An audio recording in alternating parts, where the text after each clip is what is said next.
Wow. Buenas tardes, queridos hermanos y amigos que nos seguís fielmente, aunque sea en el confinamiento total, tanto para nosotros como para vosotros. Hoy el mundo está viviendo pues un momento complicado, pero bueno, pensemos que esto es lo que habrá de aquí hasta el final del tiempo, en estos apenas 11 años que le quedan a este mundo. Iremos viendo episodios pues de pestilencias y veremos episodios pues de desastres naturales y veremos episodios pues de violencia en la sociedad, etcétera, etcétera, y todo ello pues hasta que se concluya todo y Cristo regrese. Recordemos que habrá una crisis importante y que esto es un preámbulo y que nos tiene que ayudar a prepararnos para cuando venga lo peor, que no afectará a todo el mundo, puesto que no todo el mundo será perseguido, sino que solo lo seremos los observadores del sábado, los hijos de Dios. Hoy vamos a tener una continuación del tema de Daniel, que ya iniciamos hace un tiempo. Lo que pasa que siempre venimos diciendo lo mismo, ¿no? Que recientemente hemos estudiado la escuela sabática sobre Daniel y bueno, es más que nada pues el repasar estos temas en forma de sermón, puesto que, bueno, tal vez las escuelas sabáticas llegarán a unas personas y el sermón tal vez llegarán a otras, ¿eh? Por lo tanto, seguiremos con esto, aunque os tengo que decir también que el próximo sermón que voy a tener va a ser distinto. Es, por así decir, un encargo que un hermano me ha hecho para que hable de un cierto tema que será totalmente distinto a lo que ahora estoy presentando acerca de Daniel. Pero si os parece, antes de introducirnos en el tema, vamos a orar. Yo os diré pues que antes de empezar, me he puesto de rodillas y he pedido la presencia del Espíritu Santo para que me dirija en este sermón que voy a presentar. Por lo tanto, ahora lo voy a hacer sentado para que me veáis en cámara, y oraremos pues para que el Señor bendiga este tema. Señor y Padre, te damos gracias porque a pesar de las dificultades que este mundo vive, tú permites que por medio de estas tecnologías podamos aún seguir presentando tu palabra. Te agradecemos porque de esta forma nos podemos reunir con los hermanos en estas videoconferencias, gracias al YouTube también, y así no nos encontramos solos, cada uno en su casa, sino que podemos compartir, vernos, compartir la palabra. Señor, te ruego que tu Santo Espíritu esté aquí, que Él ahora tome posesión de mí, me dirija, para que sean tus palabras las que salgan de mis labios. Y Señor, que pueda ser de bendición para mí y para todo aquel que lo escuche. Que tu Espíritu, Señor, nos dirija, que nos des la paz, que nos des seguridad, que tengamos esperanza y seguridad en que tú eres nuestro Dios, que nos amarás y nos cuidarás siempre, a pesar de las cosas negativas que pasen en este mundo. Señor, ayúdanos pues a pasar un buen resto de sábado y ayúdanos para que este tema pueda ser de bendición para todos. En el nombre de Jesús te lo pedimos todo. Amén. Bien, hermanos, hemos llegado al capítulo 5 ya de Daniel. En este capítulo se muestra también un hecho singular. Los que tal vez pues, han visto o han estudiado la escuela sabática en su momento, pues bueno, ya saben de qué trata, ¿no? De todas maneras, me gustaría invitaros a todos y recomendaros que a la vez que podéis seguir este tema a modo de sermón, que también, como no, ojeéis las escuelas sabáticas que nuestro ministerio, el Ministerio del Cuarto Ángel, del Gran Engaño, ha ido presentando a lo largo del trimestre pasado. Hay cosas que, lógicamente, allí pues hay opiniones que enriquecen el tema de los hermanos que están en la sala, y que puede tal vez enriquecer un poco más el tema de lo que tal vez yo o un servidor en este momento pueda hablar. Por lo tanto, recomiendo que a la vez que tal vez hoy en este momento en directo podéis seguir el capítulo 5 a través de mi persona, que también, o un momento que tengáis, podáis ver la lección número 5 que presentó nuestro hermano Ángel. Y así sucesivamente, cuando lleguemos al 6, al 7 y así hasta el 12. Conviene pues para tener una mejor instrucción, una mejor directriz de las enseñanzas que en el libro de Daniel se encuentran para cada uno de nosotros. Recordemos, Daniel es un libro profético, pero es un libro que, a pesar de que son hechos acontecidos ya en la historia, hay algunos de ellos que están aún en el futuro. Pero es que a pesar de que hayan sido ya pasados en la historia, recordemos que la escritura se escribió ¿para quién? Para aquellos que han alcanzado los fines de los tiempos. Por lo tanto, lo que está escrito es para nuestra enseñanza hoy, aquellos que realmente hemos alcanzado los fines de los tiempos. Y desde luego hay cosas importantes que nos ayudarán en nuestra condición cristiana hoy, en el siglo XXI, a fecha pues de abril como estamos actualmente. Bien, si os parece, iremos poco a poco leyendo este capítulo. Podéis tomar vuestras Biblias, Daniel capítulo 5, iremos leyendo poco a poco y comentando pues los versículos que se encierran en este capítulo 5. Recordemos que en el capítulo 4 vimos aquella experiencia que vivió el rey Nabucodonosor, que fue convertido pues como una bestia, ¿verdad? Que tuvo que andar por los campos comiendo hierba durante 7 años, ¿verdad? Porque no reconocía al Señor de los cielos como Dios soberano, hasta que realmente lo hizo así. Y entonces le fue repuesto su reino y, bien, ese hombre pues finalmente se convirtió en hijo de Dios. Y si Dios quiere, cuando podamos estar allá en la eternidad, sabéis que lo vamos a encontrar. Vamos a encontrar a este rey que tuvo estas singularidades en su vida. Aparte que tuvo el privilegio, pues cómo no, de tener a Daniel y a sus amigos en su corte, que sin duda alguna fueron los que gracias a ellos él pudo llegar a este conocimiento de este Dios del cielo. Este capítulo 5 nos muestra una noche trágica en Babilonia, puesto que fue la noche en que el imperio babilónico terminó. ¿Os acordáis cuando estudiamos Daniel capítulo 2, esa profecía de aquella estatua con diferentes metales?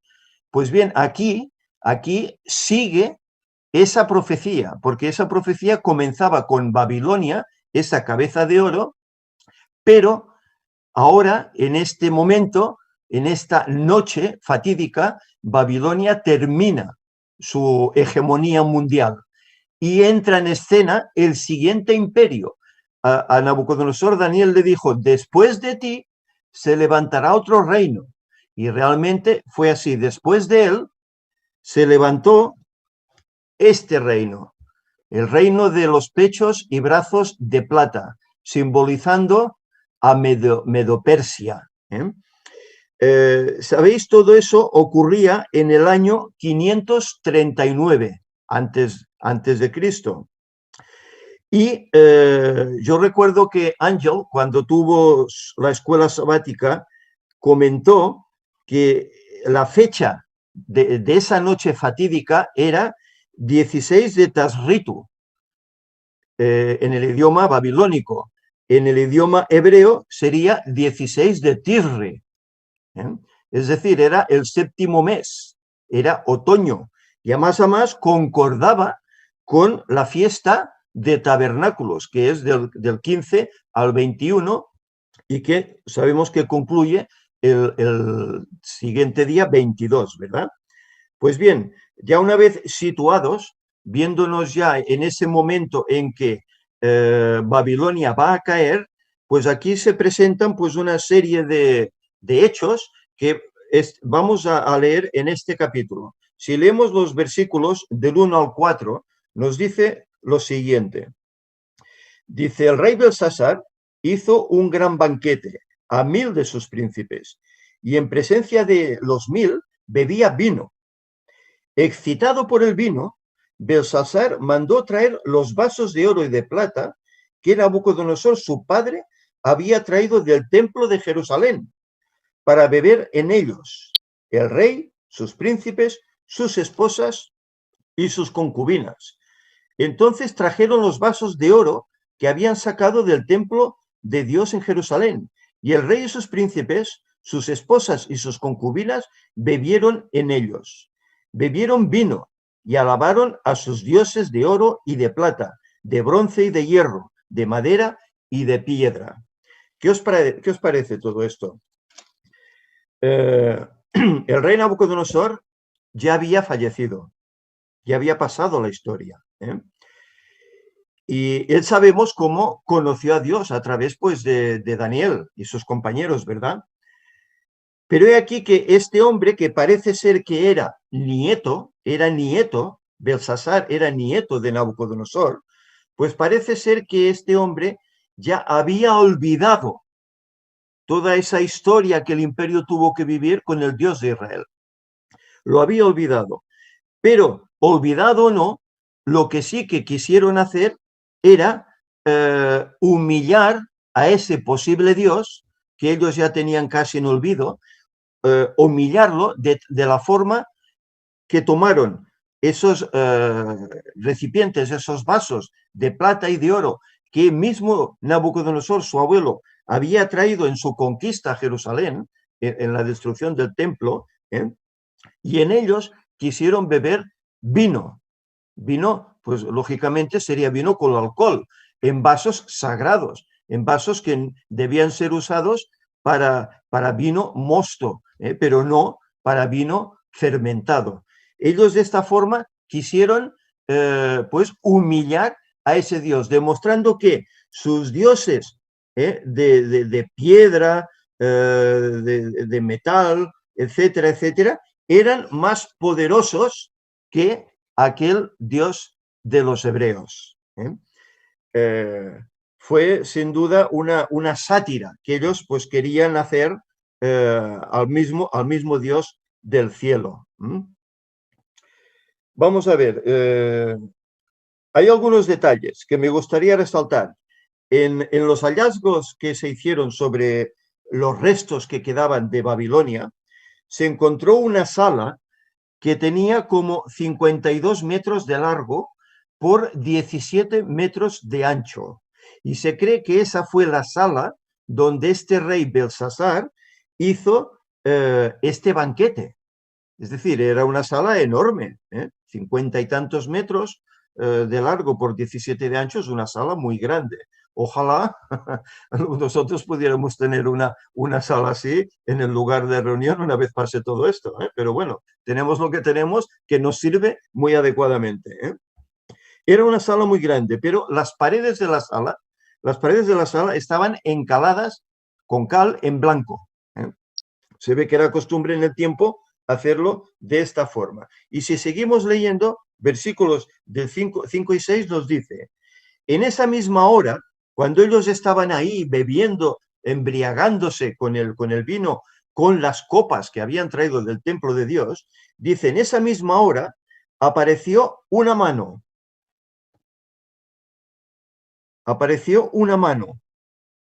de hombre y escribió delante del candelabro sobre la cal de la pared del palacio real, y el rey veía la mano que escribía. Os lo pongo aquí en PowerPoint para que podáis tener una idea. Entonces el rey palideció, sus pensamientos se turbaron, se debilitaron sus lomos y sus rodillas se batían o entrechocaban una contra la otra. Es decir, tomaron un tremendo pavor. ¿Os imagináis? Están en una gran fiesta, 1000 convidados con sus esposas, concubinas, etcétera, todos bebiendo, disfrutando de esa bacanal que estaban haciendo allí, y de repente algo rompe esa felicidad, entre comillas, que ellos tienen. Una mano grande, se supone, que comienza a escribir en esa pared encalada, en esa pared blanquecina.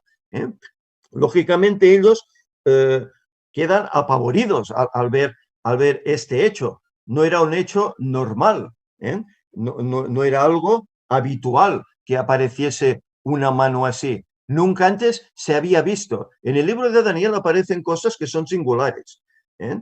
Porque esto del horno de fuego, ¿verdad? Esto del sueño de la estatua con los metales, ¿eh? Esto de la misma mano, ¿verdad? Esto de que un rey se tenga que convertir en una bestia, son cosas que no son habituales. Si leemos los otros 65 libros de la Biblia, no encontramos experiencias de este tipo. Únicamente las encontramos en el libro de Daniel. Y es que el Señor aquí quería dar un mensaje a ellos y también a las generaciones venideras. Por eso hay estas singularidades, ¿eh? Vamos a seguir adelante. Versículos del 7 al 9 nos dice: a gritos, el rey mandó traer a magos, caldeos y adivinos, y dijo a los sabios de Babilonia: el que lea esta escritura y me muestre su significado, será vestido de púrpura, tendrá collar de oro en su cuello y será tercero en el reino. Entonces entraron todos los sabios del rey, pero ninguno pudo leer la escritura ni mostrar al rey su interpretación. Entonces el rey Belsasar quedó muy turbado y palideció, y sus príncipes quedaron perplejos. Es decir, él, como era la costumbre de la época, ¿qué hizo? ¿Os acordáis qué hizo Nabucodonosor cuando tuvo aquel sueño de la estatua? ¿Qué hizo? ¿A quién llamó? Llamó también a magos, astrólogos, adivinos del reino, ¿verdad? Para que le pudieran interpretar qué es lo que él había soñado y le dieran pues su interpretación de eso, ¿no? Y no pudieron, no pudieron. Y él ahora aquí hace exactamente lo mismo. Llama otra vez a todos esos magos y astrólogos y adivinos de Babilonia para que lean esa escritura y puedan darle la interpretación. Pero he aquí que hay un problema, hay un problema. Ellos dicen que no pueden ni siquiera leer la escritura, porque estaba en otro idioma que no conocían. No la pueden leer y, lógicamente, como no la pueden leer, tampoco pueden interpretarla, ¿eh? Y aquí que sucede algo inesperado. Aquí vemos esta diapositiva en la cual habla de este hecho, ¿eh? Cómo él manda llamar a todas estas personas, ¿eh? Y les dice que el que logre interpretar esto, pues que se le pondrá un collar de oro en el cuello, vestido de púrpura, y que será el tercero en el reino. ¿Os acordáis a quién se le dio esos dones? También a quién se le quiso dar en su momento, al mismo Daniel, con la experiencia que tuvo con Nabucodonosor. También le dijo: si interpretas esto, te pondré un collar de oro, vestido púrpura, y serás el tercero en el reino, ¿eh? Y Daniel, pues, en su humildad dijo: no, sean para ti estos dones, ¿no? Yo pues me voy a limitar a descifrar el misterio, ¿eh? Y bien, en esta ocasión, pues, estos hombres que sin duda alguna, pues, serían codiciosos de riqueza, de poder, pues, se quedaron con las ganas de vestir de púrpura, de llevar el collar en el cuello y de ser terceros en el reino. Se quedaron con las ganas, ¿eh? Y aquí que sucede esto. Entra una persona que no estaba ya, que no participaba de toda esa bacanal, que era la reina. Esa reina posiblemente podría bien ser o madre o abuela de el mismo Belsasar. No era su esposa, era o bien madre, o más bien podría ser la abuela, ¿eh? Porque la abuela, fijaros, vamos a leer versículos del 10 al 12. Dice: debido a las palabras del rey y de sus príncipes, la reina entró a la sala del banquete y dijo: rey, vive para siempre. No te turben tus pensamientos ni palidezca tu rostro. Hay en tu reino un hombre en quien mora el espíritu del Dios Santo. En los días de tu padre se halló en él luz, inteligencia y sabiduría, como la sabiduría de los dioses. Y el rey Nabucodonosor, tu padre, lo nombró jefe de todos los magos, astrólogos, caldeos y adivinos. Porque en Daniel, a quien el rey llamó Belsasar, se halló un espíritu superior y ciencia y entendimiento para interpretar y descifrar enigmas y dudas. Llama pues ahora a Daniel y él te dará el significado. ¿Qué os parece? Había alguien que se acordaba aún de Daniel y había pasado tiempo, ¿eh? Desde esa experiencia con Nabucodonosor hasta ahora, habían pasado pues posiblemente 50 años, ¿eh? O más, ¿eh? Había pasado tiempo, pero esta mujer aún se acordaba que en la corte había un hombre de Dios, un hombre que sabía descifrar los enigmas. Y ahora había un enigma aquí que descifrar. Y por eso invita al rey a que llame a Daniel para que pueda descifrar este enigma. Recordemos que ya lo dijimos, Daniel significa juez de Dios, o también podríamos decir juez enviado de Dios, o juez representativo de Dios, representante de Dios. Es decir, que el título de Daniel es juez, por así decir. Sabemos que el nombre que le pusieron, Belsasar, es en honor al dios Marduk, al primer dios de Babilonia. Es decir, que de esta forma Nabucodonosor buscó el humillar a este hebreo, haciéndole cambiar su significado de nombre de Dios juez por Marduk es mi Dios, ¿no? Quiso humillarlo de esta forma. Y veamos, los dos parece que se llaman igual. A Daniel se le pone Beltsasar y el rey de Babilonia en este momento se llama Belsasar, pero sin la T, sin la T. Esta T, bueno, si veis la escuela sabática que yo os invitaba a ver, que presentó Ángel, él habló acerca de esto. Yo me he tomado la libertad de tomar alguna diapositiva de su vídeo. Y aquí vemos los dos diferentes nombres escritos en su lengua materna. Belsasar, que es el de Daniel, con T, y Belsasar sin la T, que es el rey.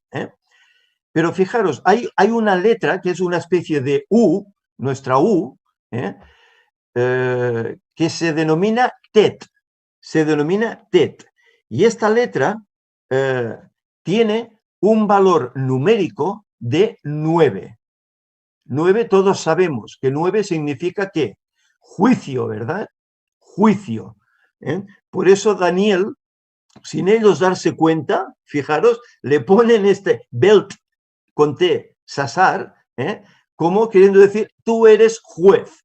Y realmente Daniel se convierte en juez para Nabucodonosor y en juez ahora también para el mismo Belsasar. No es casualidad, entonces, que Daniel se llame Daniel, no es casualidad. Vamos a seguir adelante. Versículos del 13 al 16 nos dice, entonces Daniel, que aquí le veremos, entonces Daniel fue traído ante el rey. Y el rey dijo a Daniel, ¿eres tú aquel Daniel de los exiliados de Judá que mi padre trajo de Judea?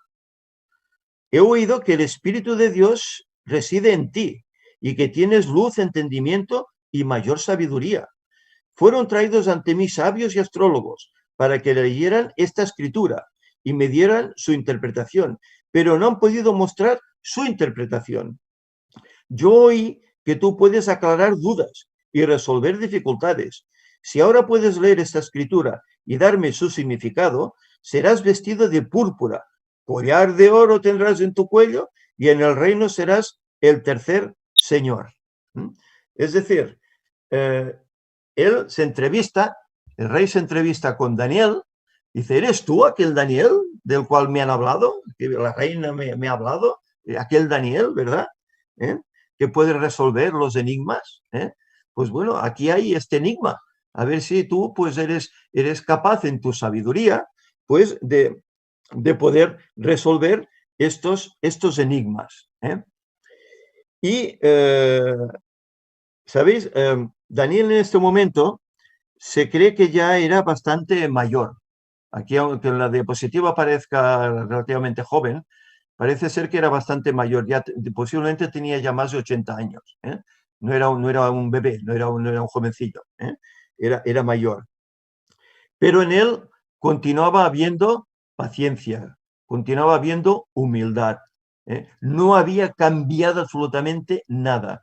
A pesar de ser un esclavo, por así decir, en tierra ajena, él fue fiel en los ministerios que le dieron, que le otorgaron. ¿Eh? Fue fiel en todos. Y esperaba, cómo no, la terminación de aquellos años proféticos que escribió Jeremías para poder regresar, a ser posible, a su patria, a su Jerusalén. ¿Eh?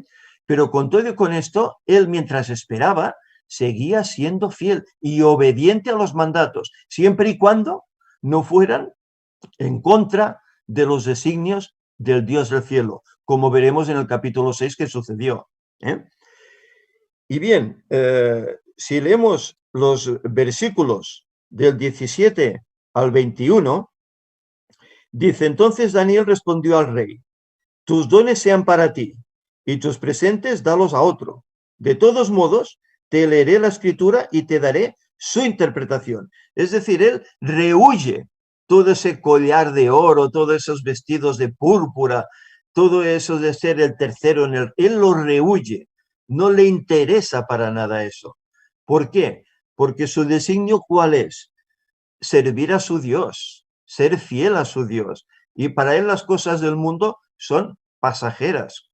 ¿Os acordáis a alguien que también tuvo oportunidad de ser uno muy grande entre los hombres y en cambio escogió ser vituperado con su pueblo antes de escoger ese buen designio? El mismo Moisés, ¿verdad? El mismo Moisés, del que esta mañana hemos hablado en la escuela sabática, ¿verdad? Como Jesús habló desde Moisés hasta pasando por los profetas, aquellos viajantes del camino a Emaús, ¿verdad? Pues es paralelo lo de Moisés con lo de Daniel. Dos hombres de Dios, sin duda alguna. Sigue la lectura. El Altísimo Dios dio a Nabucodonosor, tu padre, el reino, la grandeza, la gloria y la honra. Aquí le está poniendo los puntos sobre las íes. El Dios del cielo le dio a tu padre, Nabucodonosor. Bueno, aquí la Biblia habla padre, ¿verdad? Pero en realidad era abuelo. Lo que pasa que los abuelos en la Biblia también se denominan padre. La Biblia los denomina padre. Y le dice pues que si llegó a ser rey es porque Dios lo puso ahí, Dios le permitió ese honor. Dice el versículo 19, dice, y por la grandeza que le dio, todos los pueblos, naciones, lenguas temblaban y temían ante él. A quien él quería mataba y a quien él quería daba vida. Engrandecía a los que quería y a los que quería humillaba. Pero cuando su corazón se ensoberbeció y su espíritu se endureció con orgullo, fue despuesto del trono real y despojado de su gloria. Fijaros, cómo explica Daniel esa historia a este hombre que posiblemente, si la conocía, a lo mejor ya la había olvidado. Lo pone en su lugar. Fue echado, dice, de entre los hombres y le fue dada la mente de una bestia. ¿Recordáis esta ilustración que os puse en su momento, verdad? Con los asnos monteses fue su morada. Le dieron a comer hierba como a un buey, y su cuerpo fue mojado con el rocío del cielo, hasta que reconoció que el Altísimo Dios es soberano sobre el reino de los hombres, y que pone sobre él al que quiere. Qué lección para este hombre. Este hombre que quiso humillar al Dios del cielo, quiso tomar aquellos vasos de oro del templo del Dios del cielo, ¿verdad? Y traspasarlos de esa forma, bebiendo inicuamente con bebida embriagante, ¿verdad? Para así humillar, no dándose cuenta que si estaba en el poder es porque Dios lo había permitido. Y en vez de seguir la voluntad de Nabucodonosor hacia este Dios del cielo, pues se volvió a sus dioses, a los dioses de piedra, de metal, etc.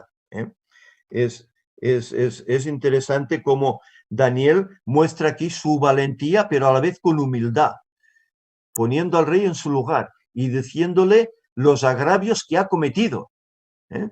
Al no seguir las instrucciones de Nabucodonosor, ¿eh? Y los versículos 22 al 24 dicen, y tú, su hijo Belsasar, que en este caso sería su nieto, ¿eh?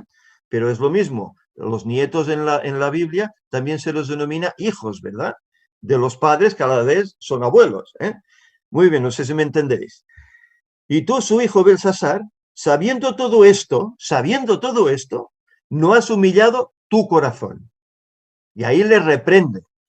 Por eso no es de extrañar que Daniel sea juez, juez de Dios, juez en el nombre del Señor, ¿eh? Antes le dice, contra el Señor del cielo te has ensoberbecido e hiciste traer ante ti los vasos de su casa. Y tú y tus príncipes, tus esposas y tus concubinas, bebisteis vino en ellos.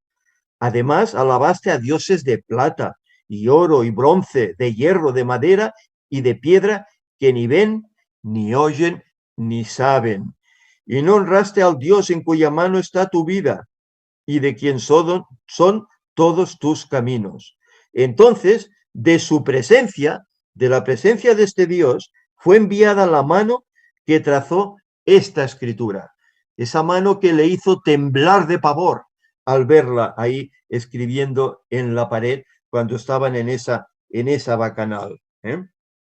Es decir, que no quiso aprender de la experiencia de su abuelo, ¿eh? Esto me recuerda pues a los diferentes reyes que fueron levantándose en Israel, en Judá. La escritura en Reyes, en el libro de Primera y Segunda de Reyes, nos menciona siempre que un rey ascendía al trono por regla general. Lo primero que dice de él es, hizo lo malo ante los ojos del Señor. Por regla general, salvo excepciones, como fue David, como fue Josías y como fue Ezequías, etcétera. Salvo excepciones, la mayoría hacían lo malo. Y es que no sabían las leyes y que antes habían habido reyes que habían obedecido al Señor, sí que lo sabían, pero se gozaban en la maldad y levantaban estatuas a Moloch y a otros dioses y les hacían sacrificios, perdonad, etcétera, ¿eh? Eran malvados. A este rey le ocurrió lo mismo. En vez de seguir el consejo de Nabucodonosor, lo olvida y va a la suya. ¿Por qué? Una nueva generación, ¿verdad? Tal vez, bueno, yo soy más inteligente que tú, tal vez pensó, y ¿para qué yo voy a hacer eso si no hace falta? Yo con mis dioses estoy bien y ya me prosperan, ya soy el primero en el reino, tengo riquezas, ¿no?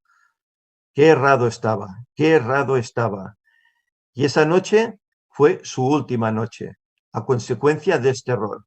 Posiblemente si hubiese sido fiel, esa noche la habría pasado positivamente y su reino no habría acabado entonces. Pero como no fue fiel, esa noche su reino acabaría y también su vida. Eso es lo más trágico. Y no solo la vida terrenal, sino también la vida eterna. Hasta ahí perdió. Vamos a seguir adelante. Versículo 25. La escritura es Mene, Mene, Tekel, Uparsin. Aquí os la he puesto. Son estas palabras, Mene, Mene repetido, Tekel, Uparsin. Todo esto tiene un significado. Nuevamente os remito a aquella escuela sabática que Ángel dio, en la cual él desarrolló largamente este tema que yo ahora no voy a hacer aquí. Yo no soy tal vez hombre de tantas palabras, ¿eh? Me gusta tal vez ir un poco más a lo que vulgarmente se dice al grano, ¿no? Me gusta ir un poco más al grano. Pero todas estas palabras tienen un significado y él allí las desbozó, tomando la strong, etcétera, y bueno, por eso os invito a que ojéis también eso porque os ayudará no solo ese momento, sino toda la escuela sabática os ayudará a entender mucho más. Mene, mene, tekel, uparsin. Estas fueron las palabras. Y la interpretación es la siguiente, versículos 26 al 28.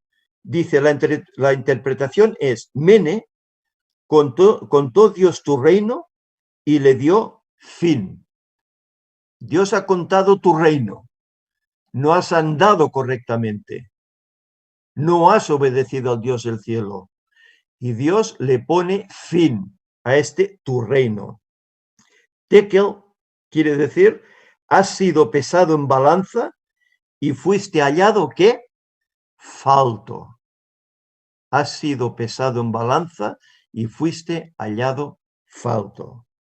Y Pérez, que es una traducción del Uparsin, Pérez, tu reino ha sido roto y es dado a medos y persas. Y Daniel se lo dice claramente. Él ya sabe quiénes son los que van a ocupar ahora el trono. Babilonia, el nuevo imperio que va a resurgir.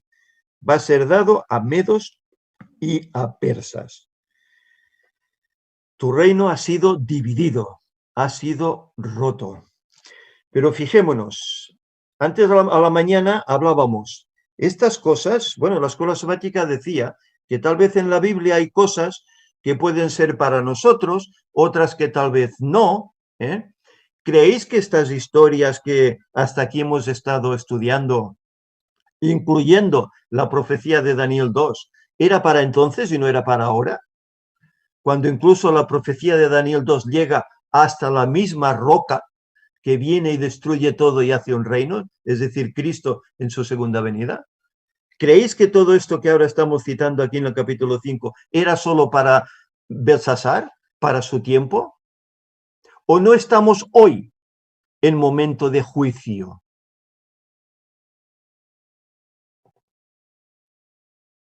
Mene, mene, ha sido juzgado. ¿No hay un juicio que comenzó proféticamente en 1844 y que hoy estamos en el transcurso de este juicio, que lleva ya 170 años marchando? Y bien, si habéis seguido los temas del ministerio, sabéis cómo nuestro hermano Javi, él presentó cuándo podría ser el inicio del juicio ya de los vivos. Sabemos que hay en internet, hay hermanos, etcétera, que mencionan que si el juicio de los vivos será a partir de la última semana de este mundo, ¿no? Del 2024. Pero sabemos que también la profecía y la historia van ligadas y que hay acontecimientos en el mundo históricos que tienen mucho que ver con la historia que luego seguirá este mundo y que a veces dan un vuelco a la historia del mundo. Y sabéis, lo que el hermano Javi nos presentaba es que en el año 2001, ese 11S, ese 11 de septiembre, con la caída de las Torres Gemelas, ahí hubo un cambio en el rumbo de este mundo, que todos conocemos. Desde ahí pues hay un mayor control, más cámaras por todas partes, ¿verdad? Y bueno, más persecución a lo que es pues posible terrorismo, etcétera, etcétera. Todo está más controlado, más vigilado. No hay tantas libertades como teníamos antes de ese momento. Y él aseveraba mediante pasajes bíblicos y citas del Espíritu de Profecía de la hermana Ellen White, que esa fecha, 11 de septiembre de 2001, podría ser perfectamente el comienzo del juicio a los vivos. Además, había un detalle que él también mencionaba, que esto iba ligado con la difusión del mensaje del cuarto ángel que se encuentra en Apocalipsis 18. Y sabéis, en esa época, no en la iglesia, aunque sí que empezó en la iglesia, rectifico, empezó en una iglesia local, empezó a darse el mensaje de el cuarto ángel. Comenzó a darse este mensaje.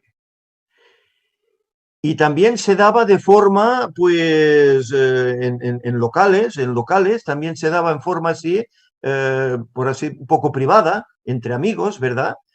Que a la vez, pues, con el tiempo, ese mensaje, pues, fue creciendo y los amigos también fueron creciendo, ¿eh?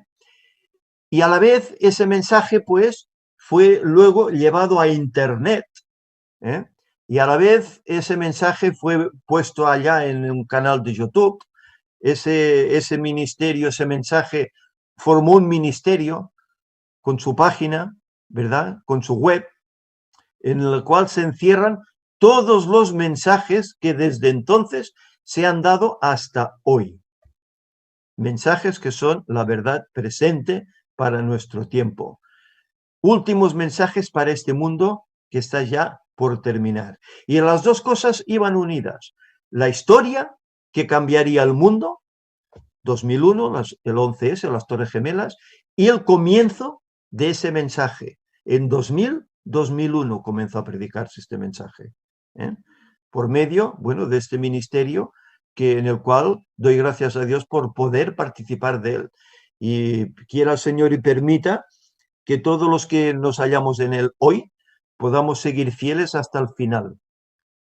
O bien con vida, o bien si vamos al descanso, pero fieles con la labor de este ministerio, ¿eh? Esparciendo estas palabras de vida, que para muchos son tropiezo, que para muchos son criticables, ¿verdad? Que para muchos son perseguidas, pero que son las palabras de vida que hoy el Señor está dando a este mundo. Y esto está aquí también, en Daniel capítulo 5. Aquí nos habla de un juicio sobre aquel hombre, sobre su reino, pero que a la vez es también una interrogación, un llevarnos hasta un futuro en el cual comenzaría este juicio en 1844. ¿Eh? Y sabemos que cuando el juicio concluya, entonces este mundo vivirá una serie de plagas tremendas, ¿eh? Y acto seguido Cristo aparecerá y pondrá fin a este mundo con tantos desengaños, atrocidades, sufrimientos, muertes, guerras, enfermedades, epidemias y tantas cosas. Esclavitud, todo se encierra en este tremendo mundo que el Señor tendrá que poner fin a todo ello. Versículo 29 nos dice: entonces, por orden de Belsasar, vistieron a Daniel de púrpura, pusieron en su cuello un collar de oro y pregonaron que él era el tercer señor en el reino. ¿Qué os parece? El rey cumplió su palabra. Tú has descifrado el misterio, has leído y has interpretado lo que quiere decir. Pues yo, haciendo caso a la palabra que te he dado, te otorgo pues estos dones, ¿verdad? Dones que a Daniel le sirvieron por mucho tiempo, un día escaso, una noche escaso, por así decir, unas horas escasas. Unas horas escasas. ¿Por qué? Porque el versículo 30 que nos dice: esa misma noche fue muerto Belsasar, rey de los caldeos. Aquí tenéis una ilustración de lo que era probablemente esa ciudad enorme de Babilonia, una ciudad que dice que contaba con 250.000 habitantes. ¿Os acordáis de Nínive? Aquella ciudad a la cual Jonás tuvo que ir a predicar, pero que al principio se oponía y finalmente pues tuvo que ir, ¿verdad? Aquella ciudad dice que era como de 3 días de camino y que tenía 120.000 habitantes, pero esta era el doble, más del doble, 250.000 habitantes. Era una ciudad tremenda, una ciudad en su momento, pues una maravilla del mundo de entonces, ¿verdad? Con esos jardines colgantes, esas enormes torres, esos palacios, etcétera, etcétera. Era algo magistral, ¿eh? Pero esa misma noche, ese imperio sucumbió. ¿Por qué? Como vemos en este dibujo de esta ilustración, los medos y los persas, al mando de Darío, tomó el reino a la edad de 62 años. Los años que voy a hacer yo la semana que viene, si Dios quiere. 62 años. Tomó el reino. ¿Eh? ¿Ellos qué hicieron para poder tomar el reino? Ya que la ciudad era inexpugnable por esos tremendos muros, que eran altísimos y muy gruesos, no podían ser derribados con catapultas ni esas cosas, ni podían ser por así, escalados, por así decir, con peligros que desde arriba pues te echasen flechas o diferentes objetos, ¿no? Eran inexpugnables. ¿Qué idearon? ¿Qué idearon? Bueno, el Señor lo permitió así. Las cosas no suceden porque sí. El Señor dijo, después de ti vendrá otro reino.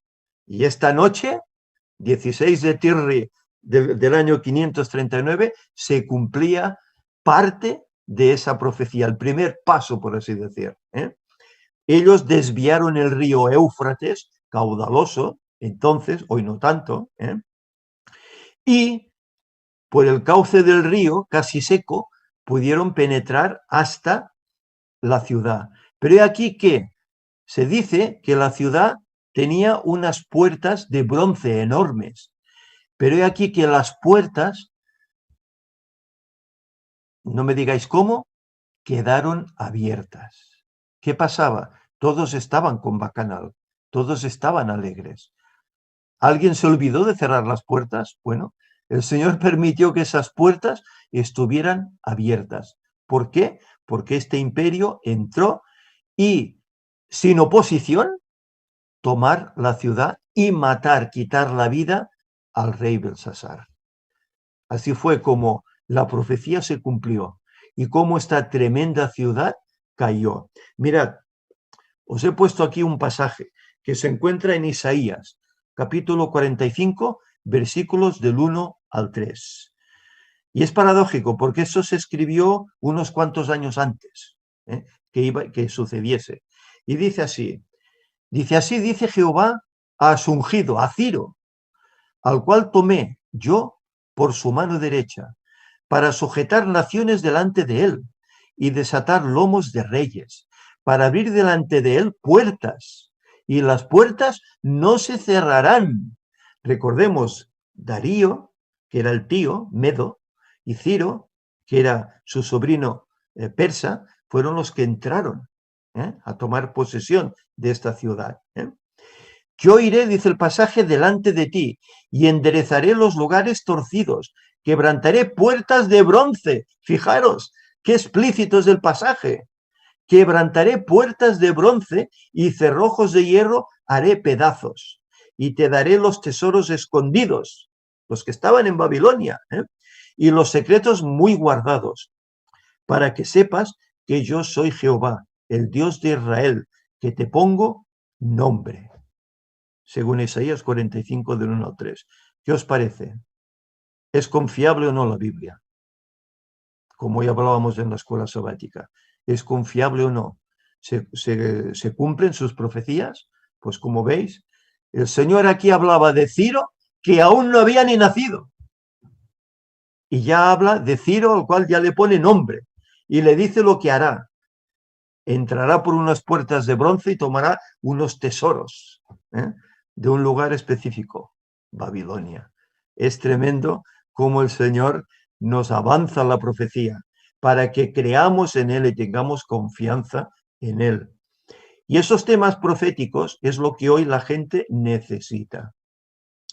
Y es el medio que podemos usar para llegar a las gentes. Ya que si tú vas a alguien y le dices, oye, ¿sabes que Jesús murió por ti y Jesús te ama? ¿Qué te dirán? Y más en nuestro mundo, aquí en España, en Europa, nuestro lugar, que la gente es atea, no son creyentes por regla general, y cada uno va a lo suyo, ¿verdad? Sabéis ahora, con este tipo de epidemia, ahora la gente está más, ¿cómo diría?, más sensible, y ahora está más propensa a poder escuchar. Por eso os animo, ya que no podemos salir, por lo menos aquí en este país, no podemos salir a las calles de momento abiertamente por este confinamiento, que uséis vuestro internet, vuestras redes sociales, para esparcir el mensaje que el ministerio está dando. Esparcir el mensaje a aquellos amigos, familiares que tengáis. Podéis mandarlo al extranjero si conviene, ¿eh? Para que muchos conozcan, ahora que están confinados en casa y pueden tener más tiempo que nunca para ver. Pero estad seguros de una cosa, el tema profético es un tema que si demuestras la realidad, la verdad de esa profecía, toca corazones. Y eso puede ayudar a que muchos lleguen al conocimiento de la verdad. Quiero concluir con una cita de Ellen White, la cual ella habla de un versículo que hemos leído, pesado ha sido en balanza, versículo 27, y nos dice: velad pues, para que cuando venga de repente nos halle durmiendo. Marcos 13, 35 y 36. Velad para que nos halle durmiendo cuando Cristo venga en aquel tiempo, ¿verdad? Y dice: peligrosa es la condición de quienes, cansándose de velar, se vuelven a los atractivos del mundo. ¿Qué os parece? Aquí está hablando de personas creyentes, cristianas, que cansándose de esperar, o es que Cristo no viene, o es que desde que nuestros padres lo decían han pasado tiempo y no viene, bueno, pues yo ya me olvido y me voy a mi vida anterior, ¿no? Y vuelven al mundo. Hay muchos que les ha pasado esto, ¿verdad? ¿Por qué? Porque no conocen la fecha. No conocen la fecha. Y hoy hablábamos acerca de la importancia de la fecha, para cuando el diablo haga esa imitación de esa venida de Cristo con sus ángeles, pero no lo hará en 2031, lo hará antes.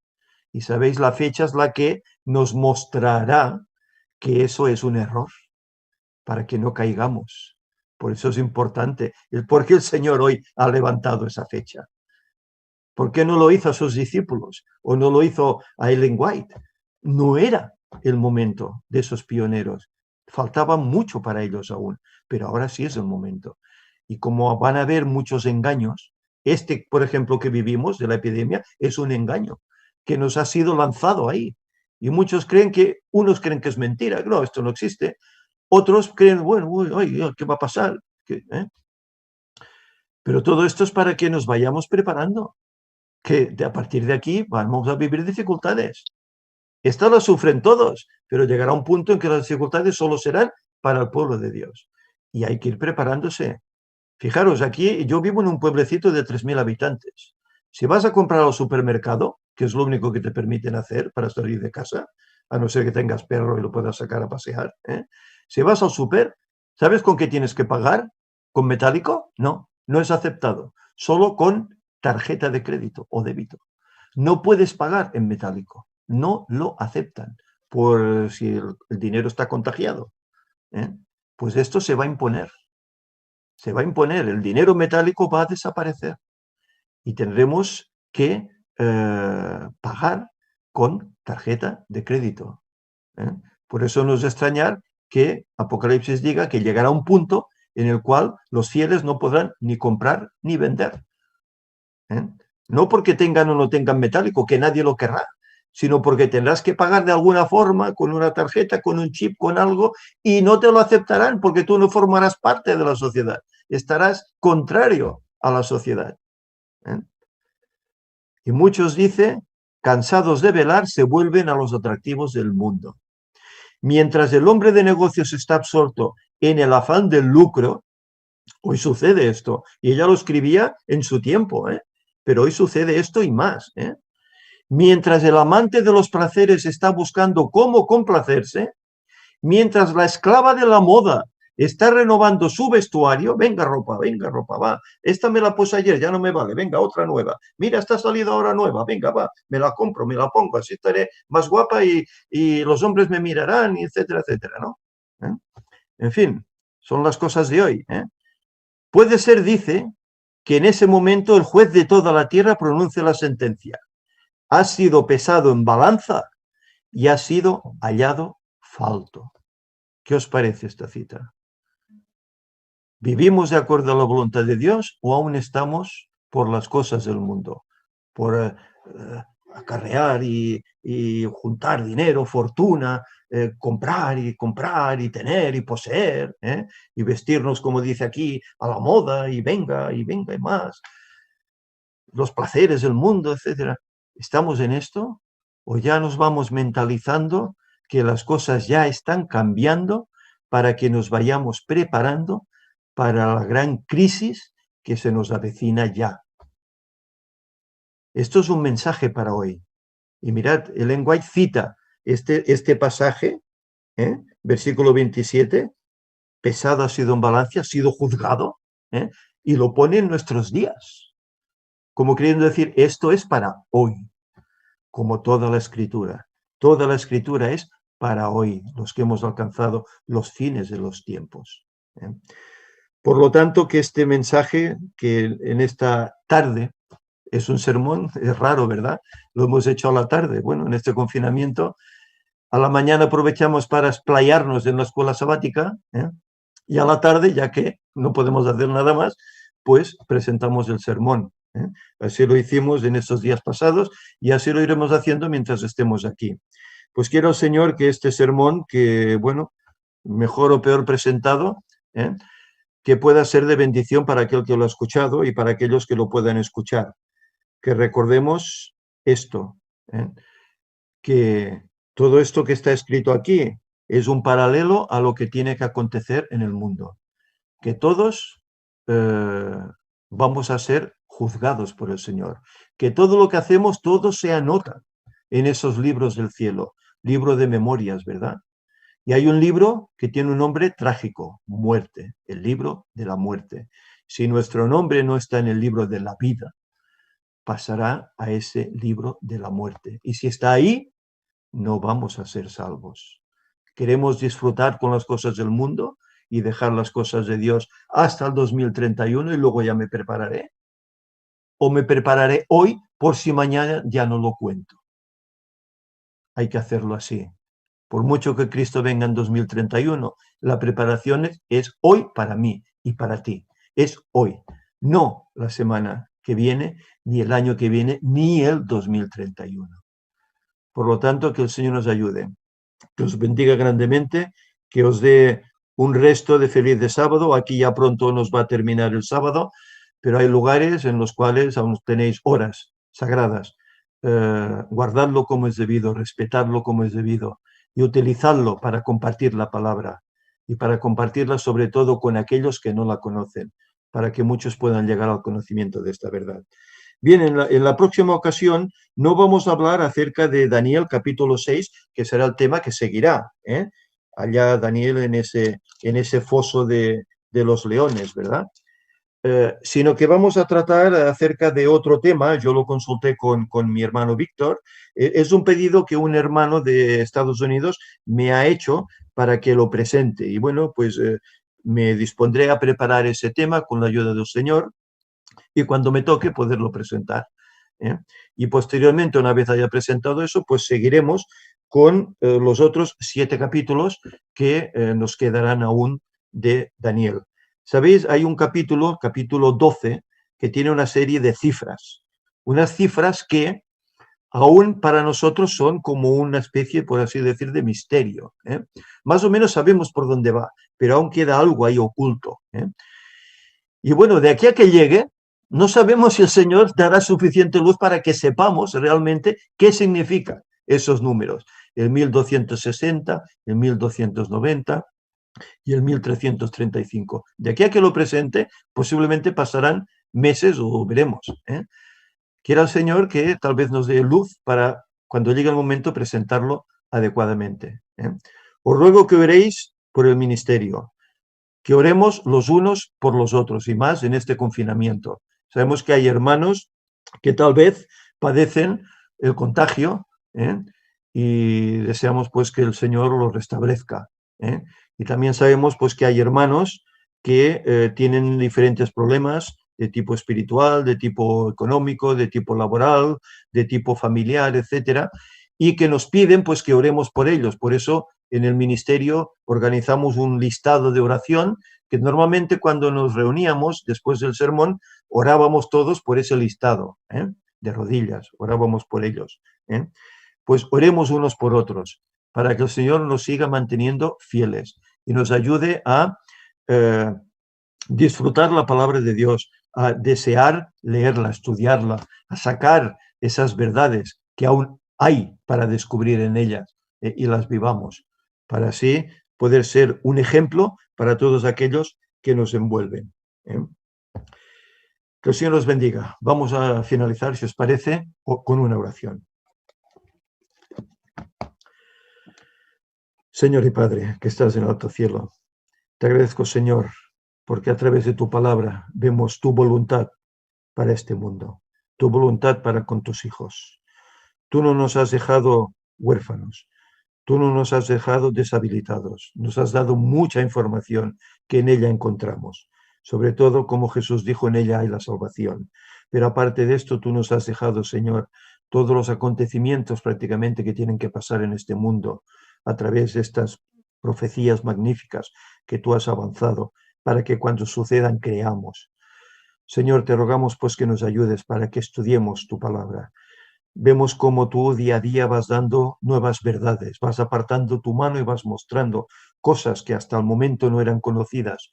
Y te rogamos, Señor, que nos ayudes para que estemos atentos, escudriñándola con oración por medio de tu Santo Espíritu, para que podamos descubrir esas nuevas verdades que tú tienes para este tiempo y para los días que le quedan a este mundo. Te rogamos, Señor, que tú hagas que ayudes que este ministerio, que tu pueblo, el ministerio del tercer Elías, siga adelante, Señor, que muchos se añadan a él y puedan ser parte de esos salvos, y que muchos, si es tu voluntad, puedan ser parte de esos 144.000 que llegarán sin conocer el descanso y estar en pie ante ti. Que todos, Señor, de una manera o de otra, podamos levantarnos y estar ante ti cuando vengas a buscarnos, habiendo acabado la carrera, como dijo Pablo, y habiendo obtenido la victoria. Señor, guárdanos, ayúdanos a respetar lo que queda de sábado, a guardarlo como es debido, y Señor, que seamos un cuerpo que nos distribuyamos esparciendo el mensaje por todas partes donde podamos llegar. Bendice, Señor, la obra y ayúdanos a ser fieles y a trabajar en ella con ahínco. En nombre de Jesús te lo pedimos todo. Amén.